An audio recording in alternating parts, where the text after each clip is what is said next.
It feels like the PlayStation 1 was more than just a console, like it was a secret door, opening to a bunch of hidden stories and unforgettable adventures. Not the big famous ones everyone talks about, but those quiet gems, waiting quietly for someone to find them. Games that didn't need the spotlight, but still left a mark on anyone who dared to play. Today, we're going to dive into those lesser-known worlds, the ones that shaped RPGs in their own special way. So, get ready to uncover the unexpected.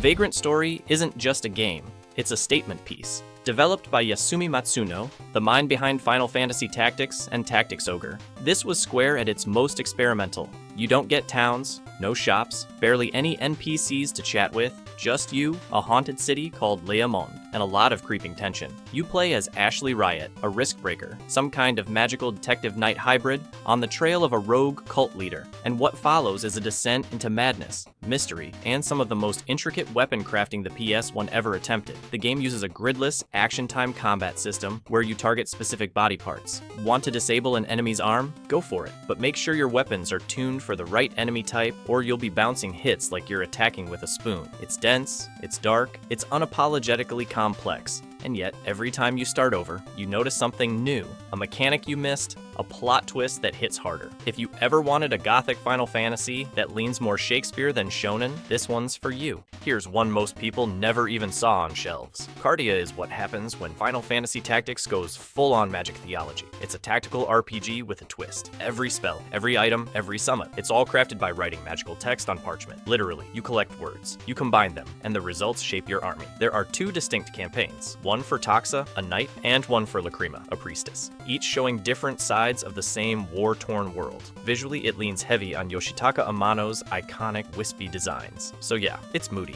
it's poetic, and it absolutely nails that late 90s melancholy. It's also one of the only tactical RPGs where your vocabulary is your power, and that alone makes it stand out in a sea of grid-based clones. Turn-based mechs, political espionage, branching storylines. Front Mission 3 is the tactical RPG for folks who like their drama wrapped in steel plating. You play as Kazuki Takamura, an engineer who accidentally stumbles into an international incident that spirals into full-blown warfare. From there, you're thrown into a globe-spanning conflict between military factions, rogue scientists, and secret weapons that threaten the world order. But the real stars here are the Wanzers, customizable battle mechs that you can tweak down to the nuts and bolts. Want more missile launchers? Swap out a part. Prefer dodgy, speed-based units? Lighten the frame. Combat takes place on traditional tactical maps, but every encounter is backed by weighty animations, strategic options, and those satisfying ka-chunk sounds when missiles launch. Oh, and the game has two massive, completely different story paths. Your choice in the first few hours locks you into one of them, and that makes replays a must. It's gritty, slow-burning, and surprisingly grounded for a game where your feet are literal tank treads. This one,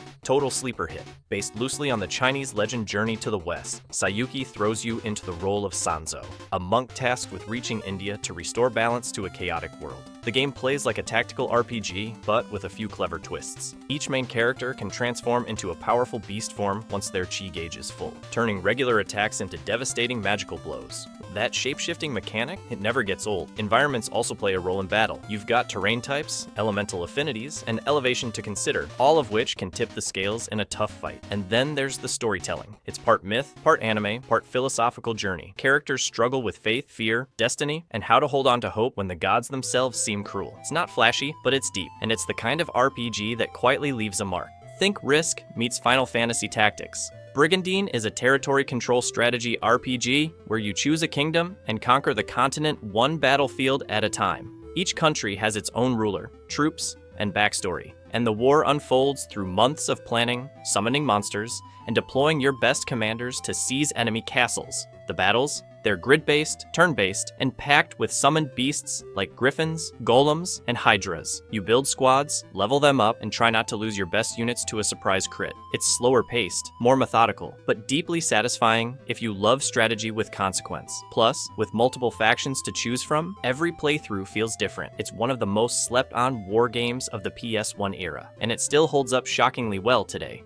Real-time combat, anime cutscenes, elemental gods, and dimension-hopping drama. Tales of Eternia is the blueprint for what the Tales series would become, and it's one of the most polished JRPGs on the PS1. You control Reed, a laid-back swordsman who ends up entangled in a cosmic-scale conflict after a strange girl crash lands near his village. Combat happens in real time. Think fighting game meets RPG, with combos, special attacks, and party synergy playing a huge role. It's fast, flashy, and feels so good to play. The story balances light-hearted banter with high-stakes tension, and the visuals still pop thanks to crisp 2D sprites. If you want a battle system that makes you feel involved every single turn, this one's a must. You probably saw the box, maybe even played the first few hours, but The Legend of Dragoon is one of those games that got half loved and half forgotten, and honestly, it deserved way more love. This was Sony's first big stab at a Final Fantasy rival, and while it didn't hit all the same highs, it carved its own niche with style. The game follows Dart and his crew as they uncover the ancient powers of the Dragoons, warriors who bond with elemental dragons and transform mid-battle into armored juggernauts. But here's the kicker. Combat uses a rhythm-based system called additions. You don't just select attack and wait. You have to time button presses in real time to pull off flashy combos. It's fast, it's flashy, and it keeps even random encounters feeling alive. The pre-rendered backgrounds are gorgeous. The CG cutscenes, pure PS1 spectacle. And the world building,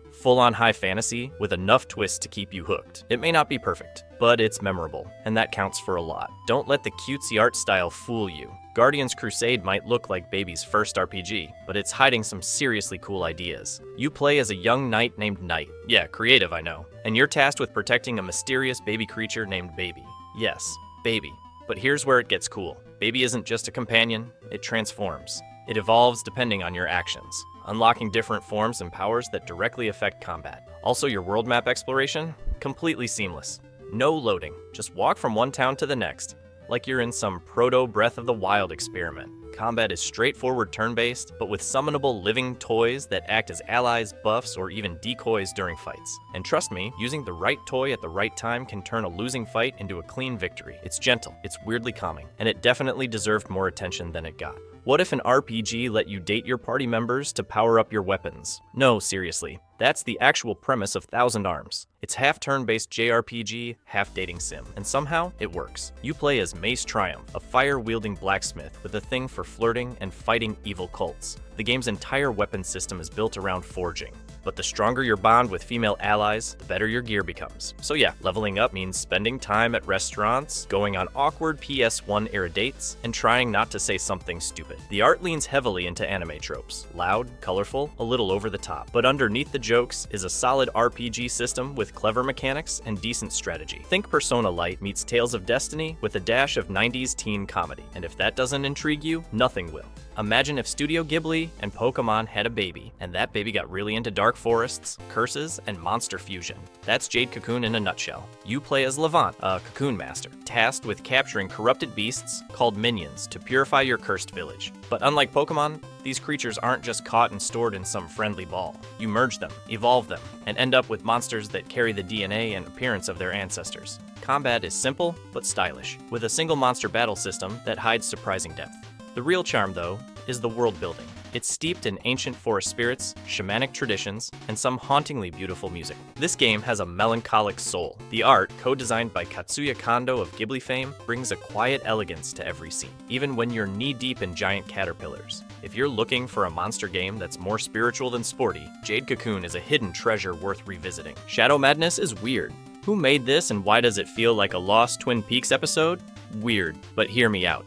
Beneath the awkward models and budget voice acting is a surprisingly deep RPG that isn't afraid to get bleak. The story opens on a world already broken. The Shadow Plague has devastated entire civilizations, mutating people into monsters, and your hero, Stinger, is just trying to survive. This game is dark, not in a brooding teenage way, more in a everything is dying and maybe God forgot about us kind of tone. And yet, it's funny. Dry, sarcastic humor cuts through the gloom like a bad knife. Combat is turn-based, with ATB-style timing, and there's a real sense of risk, especially during boss fights where healing isn't always easy to come by. It's not polished, but it has soul, a messy, glitchy, passionate kind of soul. If you want something different, Shadow Madness is the PS1's strange little masterpiece. This one's got heart, big, cheesy, emotional heart. Originally a Sega CD game, Lunar Silver Star, story complete, got a full PS1 makeover, and man, did it shine. You play as Alex, a small-town dreamer who wants to become a dragon master like his childhood hero. What follows is a classic coming-of-age fantasy, full of charming companions,